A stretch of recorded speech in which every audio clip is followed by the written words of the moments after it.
سبيل الدموع سبيل مريح تنهدى يا صاحي كي تستريح Orang tua Nabi di neraka. Kok usil banget kamu ini? Kok usil banget urusan Nabi Muhammad SAW di neraka dan sebagainya? Apakah kamu ini masalah apa? Kok tega sekali ngurusi bapak ibu Nabi Muhammad di neraka? Apakah memang ada hadis Nabi, hadis sahih tentang seorang laki-laki yang bertanya kepada Rasulullah, bagaimana tentang bapakku? Nabi menjawab, bapakmu dan bapakku di neraka. Itu hadis, namanya khabar ahad. Hadis ini adalah sahih, akan tapi biarpun itu hadis sahih yang tidak mutawatir, kalau bertentangan dengan sesuatu yang mutawatir dan lebih kuat, maka itu dipinggirkan. Ada dalam Al-Quran, wa ma kunna mu'adzibina hatta nab'atha rasula. Sungguh kami tidak akan menyiksa siapapun sampai datang utusan. Jadi sebelum Nabi Muhammad diutus, itu masa fatrah. Di situ orangnya selamat, tidak mungkin disiksa oleh Allah Subhanahu wa taala. Allah pantang nyiksa hambanya yang belum ada syariat turun. Sama kalau di hutan Kalimantan sana ada sekelompok kaum yang tidak pernah dengar Islam, lalu dia nyembah berhala, nggak akan disiksa oleh Allah.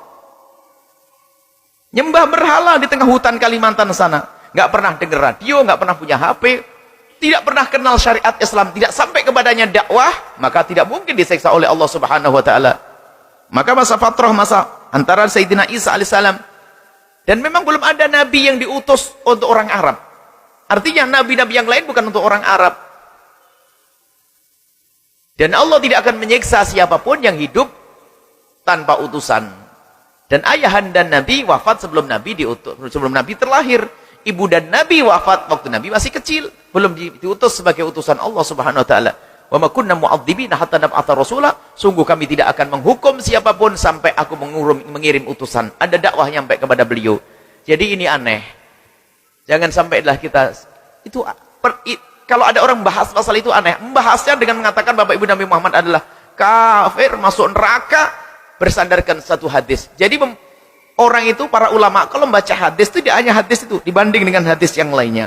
Ingat, tidak semua hadis. Bahkan dikatakan, belum dikatakan seorang alim kalau belum bisa meninggalkan hadis sahih. Loh, kok gitu? Sebab tidak semua hadis sahih dipakai.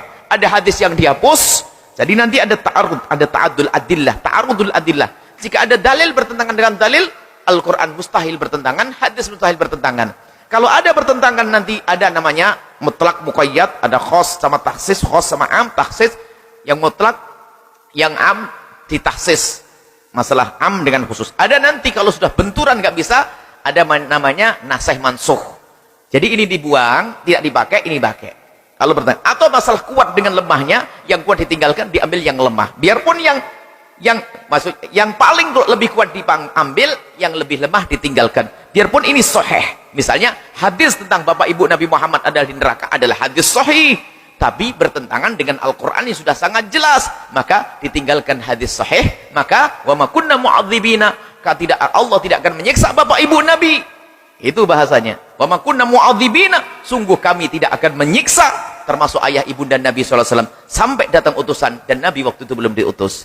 Memang ada orang usil. Kok teganya membahas Bapak Ibu Nabi SAW? Bagaimana? Bagaimana Rasulullah ngajari adab? Abu Jahal itu ahli neraka. Abu Jahal itu ahli neraka memerangi Rasulullah. Anaknya mukmin beriman namanya Ikrimah. Waktu Sayyidina Muhammad lalu bicarakan, ada sahabat Nabi yang bicarakan tentang Abu Jahal, Ikrimah datang, Rasul mengatakan, kufu ana Abi Jahlin takrimatan li Ikrimata. Diam, jangan kau sebut-sebut Abu Jahal, menjaga hatinya Ikrimah. Nah sekarang Bapak Ibu Nabi disebut-sebut. Mana hati nuraninya itu?